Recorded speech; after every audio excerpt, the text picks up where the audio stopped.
How are you, my friend? Good. Decompressing after a crazy few days in South by, but oh God, I don't know. I mean, overwhelmingly humbled, to be honest. I was not expecting like that kind of response. But yeah. Yeah, I think our headline was South by lost their minds with Nick and Anne. It was crazy because I was just kind of expecting a couple of people to show up, and we pulled up, and there was always that massive line of people, and then even just like going into the screening, I've never been in a screening with such a reactive audience. I mean, it was like the laughs, the audible gasps, the tears at the end. I mean, and then like the Q&A. I mean, it was so incredibly special. And I feel really grateful because, I was supposed to go to South by the year before for Bottoms, and I didn't get to do that. And so to like experience it in that way was, yeah, unreal. So this was your first South by? Yeah, it was my first South by. And I think it's a really unique festival because, they have such a wide array of movies. I mean, they have their sort of art house and they have their kind of four quadrant as well. And, to close it was, yeah, it was crazy. Yeah, I've been a handful of times, and I love Austin. I love it so much. Yeah. It's such a great little town. Yeah. But they scheduled the Oscars the first weekend of South by, so I couldn't go then. And then after a week of Oscars, I just sleep a lot. Well, you're so like on for about a week that, I mean, even just doing junkets and stuff for the first time, how that completely saps your energy. Like, I can't imagine for you. I mean, it must be knackering. It was, but I just keep saying, it literally was, when I saw you at Vanity Fair. So that was, basically 4 days just standing on my feet.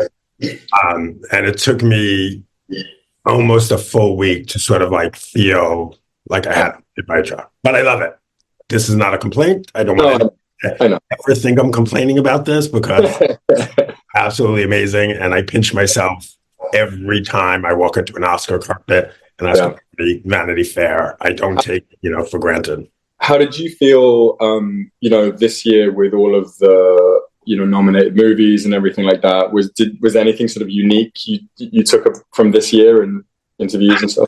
I don't know. It just there was definitely more of an excitement this year. I think this was the first year we really felt like we were back and we weren't sort of like COVID. Obviously, there was the strike, but the fact that the strike was over, it was like extra excitement. So it was a good year. I had a lot of fun, and now we're off to the races with more premieres like yours. We are. So let's start with Mary and George. I mean, we talked before the actor strike because you were one of my last interviews. Yeah. That I did, and I remember you telling me about it. I didn't really know much about it, and what a series, Nick. Wow. When you said he had sex with everyone, you were not kidding. Listen, I'm a very candid person, and I gave you the hit list, and I think I fulfilled my promise. Look, I mean, obviously that's the sort of headline that many people will talk about, but I think the show is, I mean, it's so nuanced and it's so sort of genre bending in the sense that, it starts out kind of as this like kind of comedy, akin to maybe The Great or The Favorite. And then, where we leave our characters in episode 7, I mean, it's a very different show. So I think just personally, it was so gratifying to be able to perform an arc that was so wide. And that's the benefit of doing something like a limited series that you maybe don't get as much of doing movies. So, I feel very personally gratified. I'm very excited to see what the American audiences will think. Do you have to do a chemistry with Julianne Moore or with Tony? Like, how does that work? Yeah, it was so funny how that kind of came about because, I had read for it a while before I think I was in pre-production for The Idea of You, Mm-hmm. and I went off to do that movie, and that was my entire focus. And then I remember watching. I was watching Still Alice, which I have no idea why I watched that as like self-care during a like busy shooting schedule. It feels kind of masochistic, but I was watching it and I was thinking, oh God, like I would love to work with Julianne Moore. And literally the next day I get a call from my agent saying, Oliver Hermanis wants to meet with you. And, we just had a conversation over the phone, him and I, and there was like a clear sort of creative connection and just like a human connection. I mean, he and I like immediately became good friends, and based off of that conversation, I mean, they offered it to me, and a few weeks later I was meeting with Julie, and we were shooting away. I mean, it was crazy. What was your first day on set with? I'm not going to call her Julie. I'm going to say Julianne Moore. I'm sure she wouldn't mind. I mean, in one interview we did recently, she was like, people call her Juju, and I was like, I've never heard anyone call her Juju. I think that goes beyond my my remit. But no, it's the first day on set with. God, what was the first day on set? I feel like we were doing. I remember it was the scene where I've come back from France, mm-hmm. and we're sort of walking in her sort of new inherited home in the gardens, and it was freezing, and I was actually quite sick because I just had a sort of no break from doing 3 projects on the bounce, and then having to go off and do fashion stuff and do some reshoots for another project, and 2 projects actually. But I just remember. She just has this incredible poise about her, and this sort of. I mean, she's so affable, and she's just. I mean, it's hard to kind of get beyond the fact that she is an icon, but I'd say she's so warm and open and collaborative to the people around her, and I just didn't want to give her a sense that I was like entirely in awe of her because we had to obviously portray this really close relationship. And I think also, having just worked with Anne Hathaway, it kind of like made this sort of process a lot easier because I'm very lucky. I've worked with some really iconic actresses, and Uma Thurman and Minnie Driver, and so. Yeah, it was just. I think we were just so excited about this relationship between mother and son and how conniving and Machiavellian they were. Did you know anything about this story? Because Mary is a effing piece of work. Yeah. Well, I mean, look, the joy of the show really is that historically, there's not so much written about Mary, but we know where she ended up. We know that she was buried in. I think what's it called? The Abbey. I'm forgetting it now, but she's buried amongst kings. She's an important person. But there were so many gaps to fill in, and with George, we know his destructive nature. Where he got to, the people he seduced, the wars he waged. This was a man who.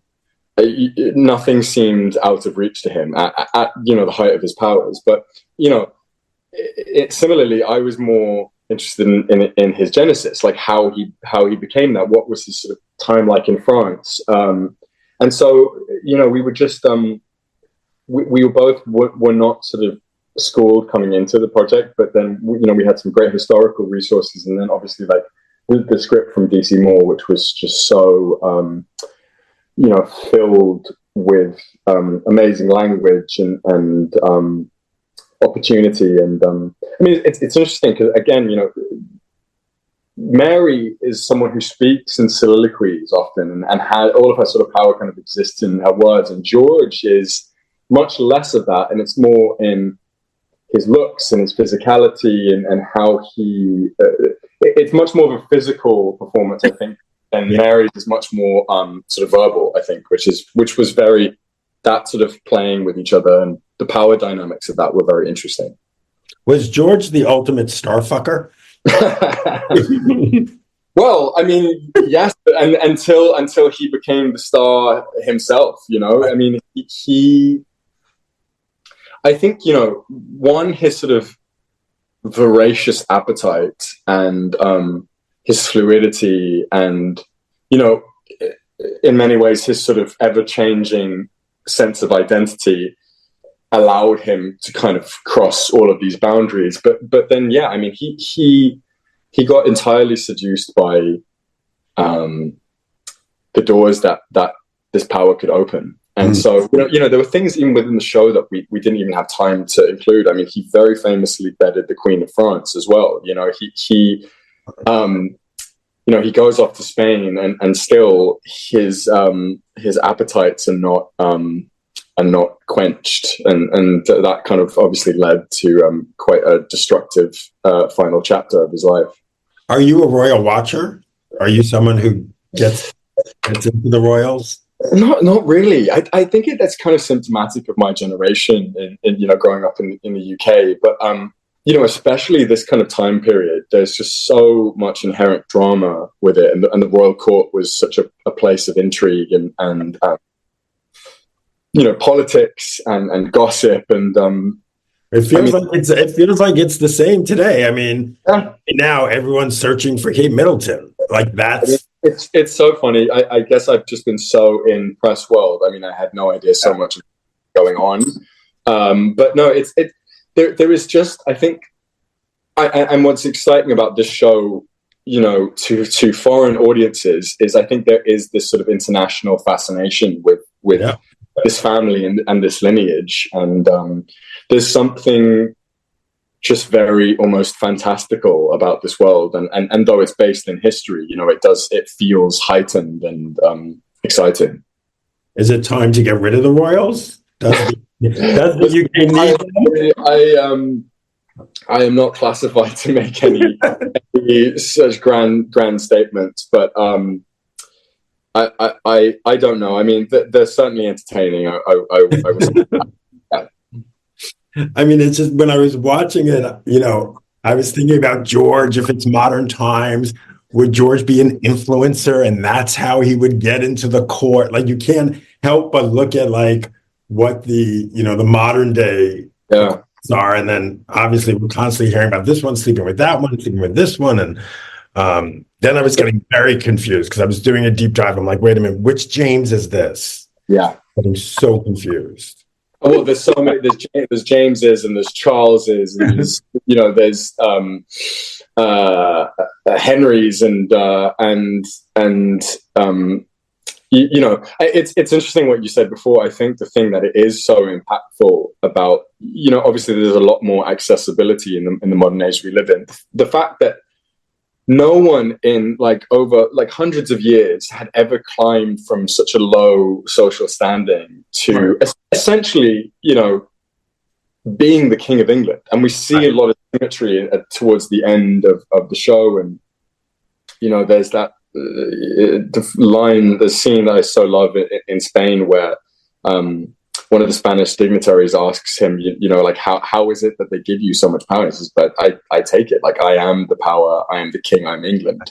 You know, for all intents and purposes, I mean, we see historically Charles, you know, James's son, ends up getting executed because the country had fallen into such disarray, largely due to George's machinations, you know, thinking of himself as this hero, kind of like Sir Walter Raleigh. I mean, that was one of his idols. You know, he goes off and he does all these expeditions in Spain and in France, and expeditions in all senses of the word, you know, and so, you know, it's funny. I mean, obviously the show has such a explosive ending, but I mean, the real history, there's even more. Of course. And life is stranger than fiction in some ways. I mean, it's really it was just it's such an ease that we had all of this material to really play with as actors. Do you tell your family, like, hey, before you watch this, You need to know. Yeah. Well, it's funny because they were at the premiere with me in the UK, and I was kind of in hysterics because there is nothing more uncomfortable than watching your son bed a number of characters even within the first few episodes. But honestly, I think the way they were shot and the fact that they're all very purposeful in terms of finding out who George is and how he was able to dominate people. And I think that's, one of Oliver's real strengths is making these scenes feel really integral to the plot and not just salacious. But because George is sleeping with people with an intent. It is, everything has a purpose. And this, the relationship between him and King James is really conflicting because, Tony and I talked at length, that we do believe that there was love there. There was a genuine connection, but George's appetite couldn't be satiated. And it certainly is completely transactional at first. And I think, it's been really gratifying to read people watching these scenes and it not feeling, comparatively to something like The Idea of You, like really sexy and romantic and whatever, like these scenes, they almost carry the intensity of an action scene, I think, with them in some way. George is very laser focused and that dominating energy, I think, is really something I try to channel as well. Yeah, I think it was I think it's the episode 6 or 7, I think, when Charles says something to Mary about your relationship with the king, and Mary says, like, and I'm paraphrasing, basically, there's only one person that George loves. It's George himself. Well, it's really funny because a lot of people have interpreted that quite differently as well. I won't say really what that means and really what the truth is, because you see George earlier on in the story, and I'd say particularly his relationship with his brother John and how extremely protective he is of him. And some would say, Mary's doings killed off the last parts of humanity in George. I think seeing his first love maimed, seeing John sent away. There's that wonderful face-off where Mary confronts George about his actions, in particular one person perishing, who I won't name, but he says, she says, "This is not how I raised you," and he says, "I mean, I am exactly what you made me." Like, that's the thing is and the joy of George is that he is so sweet and tender when we first meet him, and maybe a tad melodramatic, but he's entirely what Mary makes him, and she has to accept some responsibility. I mean, you want to say to Mary, careful what you wish for. Yeah. And I mean, there's that brilliant final scene where, there is an emptiness. She's achieved and accrued so much, but it kind of doesn't feel the same without George. You talked about your mom seeing you at the premiere. What did your parents say to you when you came home and said, "I want to be an actor"?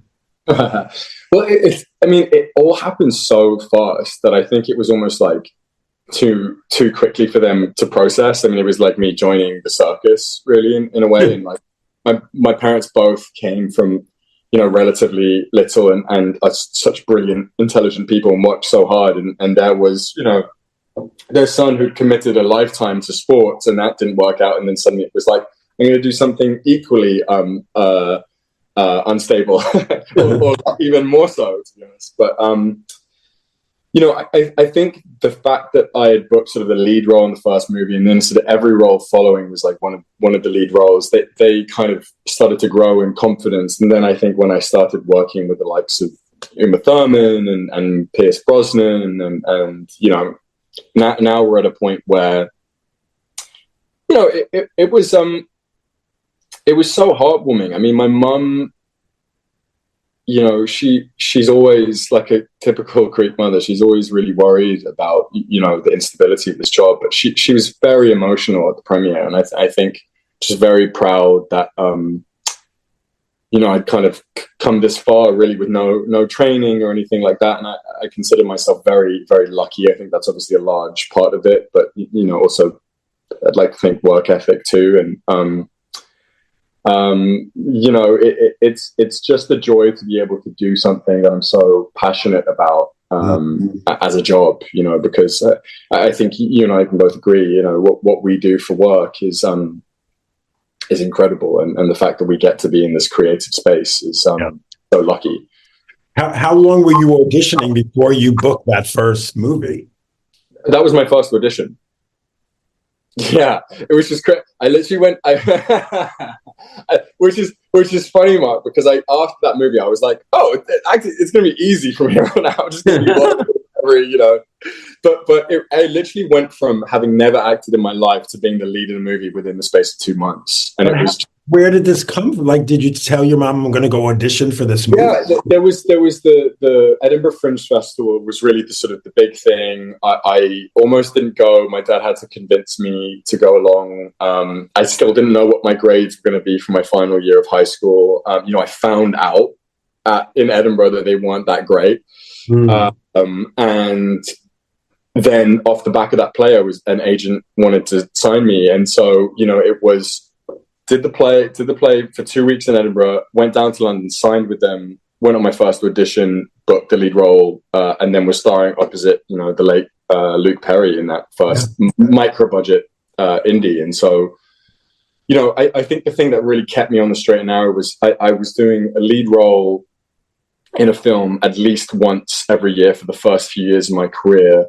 And so I had something to kind of keep motivating me. And they, you know, there was a point where, you know, I was not being paid anything really to be able to support myself with these roles, despite actually a few of them really kind of going around. Like Handsome Devil went to the Toronto Film Festival, and you know, all the while I was doing these lead roles and then working part-time for the majority of the year. You know, I was a caterer, I was working in Abercrombie and Fitch, I was working in a frozen yogurt. Oh, I know. Tell me about your Abercrombie life.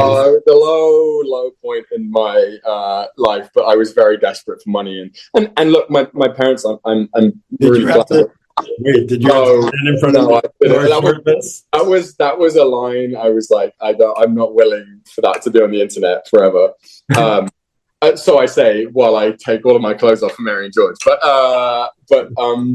no, I you know, my parents instilled a really great work ethic in me, and they were like, well, look, if you're going to pursue this, you know, you are entirely financially responsible for yourself. And I think it led to me developing a really good work ethic that I think has been really useful in the last few years.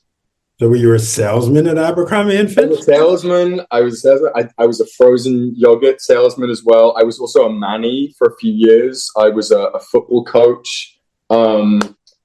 I was doing like multiple jobs at the same time. It was really, and it was hard because I mean, I knew I was really passionate about this thing, but it was just so frustrating that I couldn't do it all the time. And, you know, I kind of dreamed of being in a day where I could go project to project. And, you know, that's what my last couple of years have been like. And it's just, have you heard from any of your old Manny clients? Yeah, I have actually. I weirdly enough, went back home for the holidays, and I bumped into the kids who are now like, you know, these almost adults, and I'm like, it's very, you know, because I think that this industry moves so quickly that time can kind of go by extremely fast, and but you know, life is happening around you, and yeah, it was very funny to see, yeah, some of my old clients. What did you know of Luke Perry when you booked it? Were you familiar? Very, very little. I mean, obviously, 902 and I was a little bit before my time, but I knew he was this icon, and I think, you know, was going through a really rough period because he had been this heartthrob for many, many years, and then a little bit out of work for a while, and then, you know, he was off working with this first timer in London with, you know, on a $500,000 budget movie, and so I'm not entirely sure what he sort of thought of the whole process, but I think what was really lovely to see is, in his sort of final years is, he had much more job stability. He went on Riverdale and he was in the Tarantino movie. And I think it was a really, you could see he was kind of really getting back into it, which for me was just really lovely to kind of see. We're going to take a short break, but when we come back, Galitzine talks about how Tom Cruise influenced his performance in The Idea of You. And he also reveals what happened with Christopher Nolan at his, disastrous audition for Dunkirk.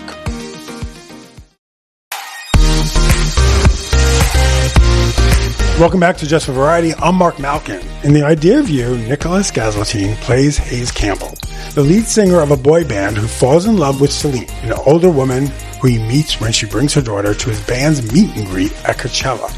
Yes, many a headline claim that Galitzine has channeled Harry Styles for the role. We didn't get into that here because last month he told me at the Vanity Fair Oscar party that Hayes is his own character and does not exist in the One Direction universe.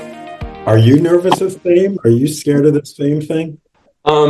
Look, I think there are certain non-negotiables in my life of how I want to live it. And I think that,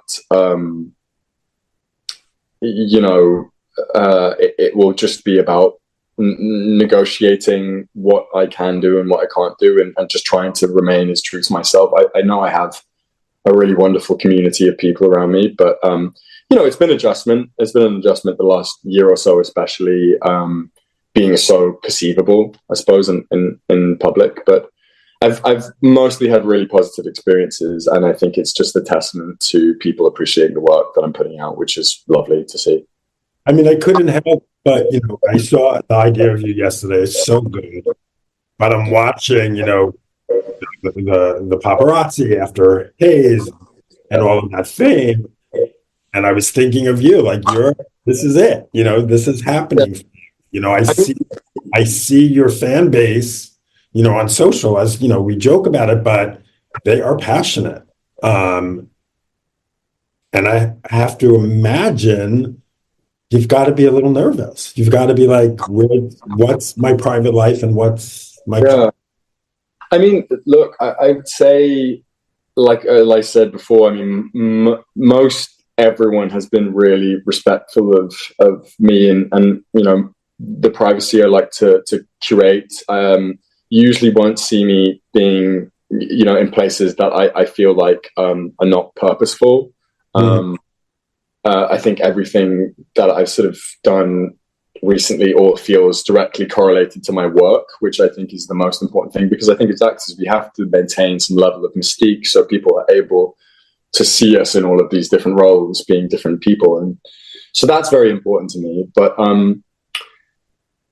mean, look, it's only something I can possibly know once I experience it. And to have worked with two Oscar winners back to back and who've experienced that for decades now, I feel like I have a community of really knowledgeable people who are just helping me traverse it all. And very lucky to have that. But just to play a little more devil's advocate, how do you date? How do you again, like I think about this all the time. I don't know why this is an example I always think about, but like Jennifer Aniston, she can't really sit at an outdoor cafe and have dinner. Yeah. I mean, look, it's look, the personal side of it can be tricky at times. I found my girlfriend in a really, natural way. But in the past, it's been difficult just because of the transience of the job but it's kind of what I was saying before, Mark. It's like, no one's going to stop me from walking around London. Like, that's my city. I love being in that world. And I think it's just about trying to bring some level of humanity. That there's been times where I've just really not wanted to sort of stop and take pictures and stuff. And I think all it takes is just having a really respectful conversation with some people and them seeing you as a person. And look, maybe this is speaking from a position of naivety right now, and there will be things that will have to change. But for now, it's totally manageable, and most importantly, you know, it's been all about the work, and the work that's in the future is very exciting, and yeah, that's what I'm here for. So the idea of you dancing in your black little underwear, is that your answer to Tom Cruise in Risky Business? Because that's what I thought. It's funny, that was like kind of one of the references in my head. That's kind of, I think that's my favorite scene actually in the whole movie, because I think so much about what is talked about with this movie is obviously the kind of the more intimate scenes, but really I think the most powerful expression of love is the aftercare in a way, and the connection after. And I love the scene where we're lying in bed and I'm ordering the room service, and Michael Showalter was just like, every time I was just dryly, I mean, the actual scene, the longest version of the scene, he had me like listing things for about like 2 minutes that we wanted to order, and Michael's just cackling from the other room, because you go from like the really heightened high energy to the just extremely normal, which I love. And it's like, that's what we don't know about these, you know, these people, these superstars, is we want to see them in their most sort of candid moments. And you know, I think the most important thing about falling in love with someone is embracing each other's oddities, and you know, they're little weirdos together. They're dancing around, using room service as microphones and cigarettes, and yeah, Michael really just let us play with each other, and I'm so grateful for that, because I think Annie and I just have a natural chemistry with each other. We're just very good at like having fun with each other, I think. I love when she just said, "and the cookie plate." Exactly. It was so funny. He just let us kind of go with that, and she's such a good improviser as well. I kind of didn't know that before our chemistry test, and then we ended up doing this. It's like a 7-8 page scene where we just went completely off script at one point, and we're really like just vibing with each other. I think people don't know. I mean, they obviously know she's an incredible dramatic actor, but they don't know how funny she is as well. She's really funny. I know you've said your favorite boy band was Backstreet Boys. Look, I was more, truthfully, I was more into just bands in general. Like I grew up on the Stones and That's a little different than Backstreet Boys. Yeah, I wouldn't call them the boy. But to be fair, my sister was the avenue by which I kind of found music, and so the Backstreet Boys were presented to me at one point, and there was a definite sense of, oh, like, this is cool. This little fraternity is like, you know, I was never a dancer or anything like that, but the corniness of it all, I mean, it's just irresistible, to be honest. And I felt that on stage. You know, these really felt like actual concerts, you know, because these supporting actors, they'd show up. There was about 500 of them. You know, by day 2, they knew all of our names. They knew all of the lyrics to the songs. The crew got involved as well, and so, you know, you're walking up those stage stairs, and it's like doing a concert. And you know, there's one bit where I sort of dive down into the pits, and I'm being sort of tugged at different angles, and you know, I by the end of day 3, albeit it was, you know, 3 a.m. in late spring in Atlanta, freezing cold, we just kind of wanted to keep going with it, and you know, had it been more Hayes' story rather than Selene's, you know, I'm sure we would have been able to kind of dive into that more, but you know, it was all obviously in support of this central relationship between the two of us. So which group's videos did you watch to sort of get that boy band? It's so many different references, really, because, you know, actually from the sort of dancing choreography perspective, BTS was used a lot because they have this kind of effortless nonchalance, but still really being able to hit the choreography. And, you know, I always reiterate, I am not a dancer. I tried my best over, you know, having a few weeks of rehearsal, but these are skills that are honed for the majority of people's lives. And my boy band members are all professional dancers. So I said, listen, you little shits, you better not make me look bad, okay? But yeah, I mean, there was just so many different people. And I think really they just kind of let us be together and socialize. You know, we were all in this hotel together, and we would hang out every single day. And I think the thing that's really palpable with these bands is seeing the brotherhood that kind of exists on stage and the banter. And I think that's something the movie captured really well. How many hours a day were you in makeup for your tattoos? Oh God, it's so funny. I mean, we actually got a really great. We got it down to like a great. I think it was like maybe like an hour, but it was so funny actually, because when I went off after Idea of You to do Mary and George, the makeup department on that show were panicking because the picture they'd been sent of me was with all of the tattoos, and they thought, how on earth are we going to cover these things every single day while he's taking his clothes off? But no, I mean, it was that was a really fun part of the character building process is you know, finding what do these tattoos say about him, and you know, most of which like there's no sort of, they're never referenced in the film or anything like that. But I think, you know, costume, hair and makeup really are integral in creating something that feels unique, and also is just very like, you know, what makes him look pop star-y, you know, and what makes him look not that, because we kind of find out later on that Hayes doesn't really want to be a pop star, I think, in that way. One of the things that Hayes says is, my greatest fear in life is that I'm a joke. What's your greatest fear? I think just I think being misunderstood. I think you know, I mean, Hayes kind of references this in a lot of ways. I think the reality is oftentimes so different. It's that's why, you know, when he talks about not being Hayes Campbell, it's like there's so much more behind the name, you know, and oftentimes I think I've had to accept that, you know, my narrative is kind of completely out of my control, really, and anyone can say anything they really want about you, regardless of truth, and you kind of have to be okay with that. I think, like I said, it always comes back to the work and doing good work, and then it comes back to people who are not in the industry, you know, community. But that's something I've had to like really work out over the years, is being out of control of my narrative and potentially being misunderstood and being okay with that in some ways. Do you remember, you know, some bizarre internet rumor that was just the wildest one you've ever read about yourself?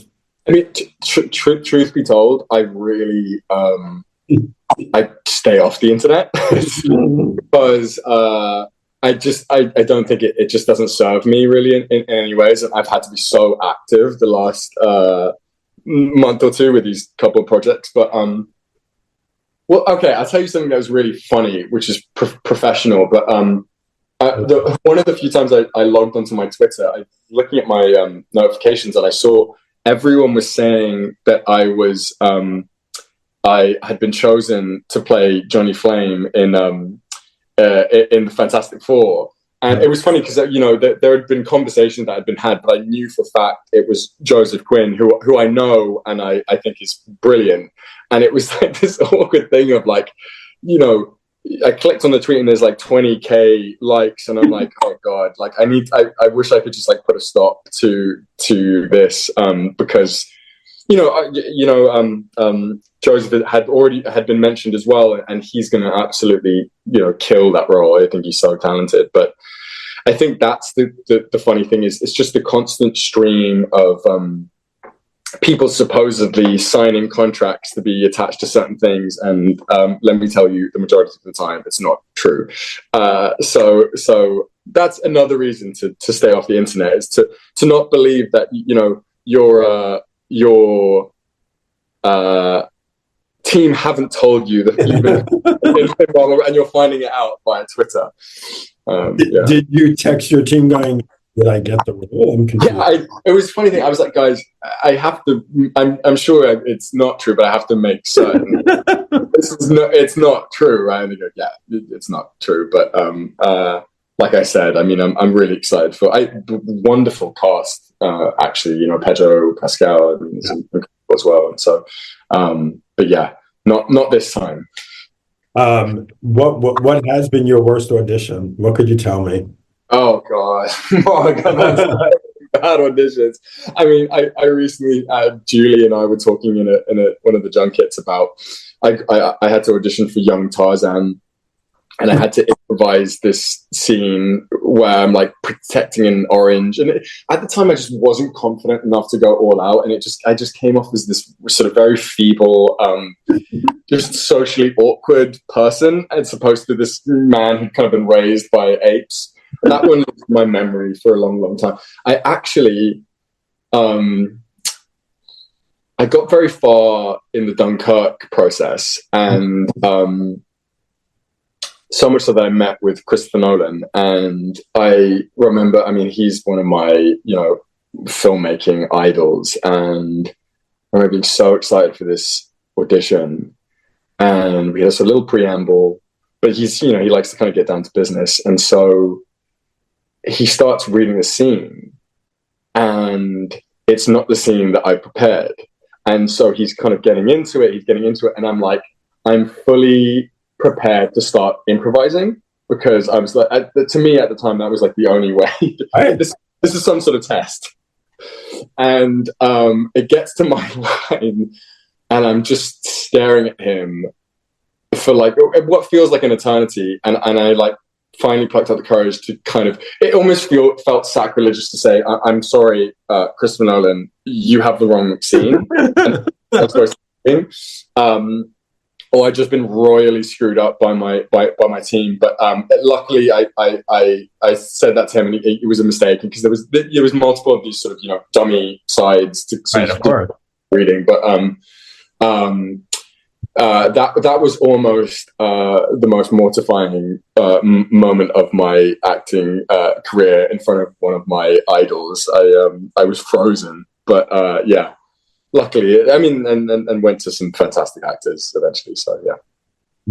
How nervous was it singing in front of Anne Hathaway? I mean, that was definitely nerve-wracking, but I would say it was less nerve-wracking than having to convince her to dance, because at least I had my guitar, and Annie reminded me of this the other day, but I'd actually there was a song that was suggested that I prepare, which I kind of vetoed, because I didn't think it actually served the character and who he was as an artist. And I think that actually really helped me make an impression, because I think it let them know that I had a sort of deeper understanding, I think, of who it was. And that one really, it went over so well. And so much so, I remember Annie kind of singing along with me, and a few of the people in the audition room just kind of vibing with it, which was cool. But then, the dance was so daunting as well, because I brought Always All Right by Alabama Shakes, which I think is just really fun. And I just remember pulling out some like horrible dance moves, which kind of was the point. It was like, let's have that youthful, loving energy together. And then I think we also redid the dance again with Dance All Days, which obviously ended up in the movie as well. But I mean, honestly, Mark, like I don't think I've ever been as present in an audition as I was in that one. I mean, it was truly one of those remarkable times where you don't expect you're going to have that much chemistry with someone, and leaving the audition hall, I was thinking to myself, God, I really, really want this, but if I don't get it, I'm so proud of myself, because oftentimes those rooms are just terrifying. It's so not human, and not conducive to creativity, and I felt like I'd kind of gotten past it all, which was, obviously then to get the call the next day, and they wanted me, which was. What was the rap party like for the idea of you? I feel like, because we know Anne likes to dance. We just saw her dancing in Milan or Paris or something. Me and Annie had a little dance. We all had a little dance together, which was fun. I mean, it was God, it was such a fun movie to make, but it was it felt like a long filming process actually in in Atlanta. And you know, at that point, I was just exhausted because I'd already done a couple movies. And, you know, I knew I was going on to the next thing as well. But it was just such a wonderful crew. I mean, I really love, you know, the Atlanta film community. They were all, I think that one thing I really like to do on set is just create a sense of community. I think it really helps push through all of those really long nights. And, you know, it's really special. So many of the crew came out from Atlanta to Austin to watch the movie. And it was like, you know, I haven't seen these people in a year. And I'm so grateful to all of them. And it made some really lasting friendships to this day, which is great. When we were at on the Vanity Fair carpet, you told me you would love to work with Emily Blunt. Did you get to chat with her inside Vanity Fair? Honestly, it was such a chaotic of just like so many incredible people that like I never even saw her. I was joking with her. I was joking with another interviewer because, you know, I'm collecting my Infinity Stone actresses. You know, if they decide to do a second Devil Wears Prada, I will be the assistant. I will run the coffee around. Well, what you don't know, Nick, is I was in Devil Wears Prada. You wait, what? I am in Devil Wears Prada. Wait, which? Hold on. I need to go back and watch. Are you on camera? Don't blink. I'm on camera. No speaking. So basically what happened was, when Devil Wears Prada started shooting, I had just moved to LA. So I was still part of the New York, you know, I was part of the New York media scene for about a decade. Yeah. And the producers wanted to put all these people in a party scene that were like Easter eggs to New York media. I love that. I love that. She goes, I think it's when Anne goes to the gallery or a party and meeting the blonde, and I'm always thinking Simon West, is that his name? Yeah. She's meeting him, and you see me going back and forth. The way they send extras, just like keep crossing frame. It's not the same guy we've seen 16 times. Literally, that's what I was doing, just going back and forth. Well, I think I need to do a rewatch just to judge your acting. My hair is much bigger. Oh, is it? Is this your only credit to date, or do you plan to sort of bolster your? So that I have that I've done, and I want to talk to you about RuPaul's Drag Race. But RuPaul's Drag Race, I was on in the early seasons as part of challenges. Yeah, that gets a lot of hype. And then I did Fiddler on the Roof in 6th grade. Again, another impressive credit. I was Tevya. Maybe you need a career change. You know, maybe there's a second wind you have as an actor. I've done a lot of inner child work, Nick. It comes up. But I wanted, because I saw your Instagram, you regrammed a story from Michelle Visage talking about bodies and how much you love bodies. Are you a Drag Race fan? Well, it's so funny. I mean, I never was, and then my sister is like a huge fan. And I remember, I mean, we were living together at a period in time, and you know, I was making something in the kitchen at one point. And I like walked past, and I sat down. I was like entirely engrossed by it. I think like these people are so incredibly talented. Oh my god! Whether it's just dancing, performing, the sort of humor aspect of it, the makeup they put on the costume. I mean, it's honestly, it's really wonderful. And you know, my sister's really into she's getting into the UK season as well. And I was so, it's funny, I just texted her a screenshot of that, and she's freaking out. she's very much living vicariously through me at the moment, which we got to get you to be a judge on the show, Nick. Listen, I have no expertise whatsoever, so I'm not sure what the classification is. But you don't need expertise. It's about entertainment and fun. I love it. I mean, I had some favorites as well from the season. I watched. Crystal Method. I really thought was so cool. Oh, so really funnily enough, one of the costumers on Purple Hearts was a drag queen, and he was saying to me, he gave us all drag names, and he said, mine would be Anita Green Card, which I think is, as a Brit in the US, is pretty apt. But you know, funnily enough, you know, we on Mary and George, we had this this day where it was snowing torrentially and we could not get out to film, and so we were stuck in this makeup trailer for hours. So, you know, the makeup artists who were so talented under Paul Gooch's leadership, who's fantastic makeup artist.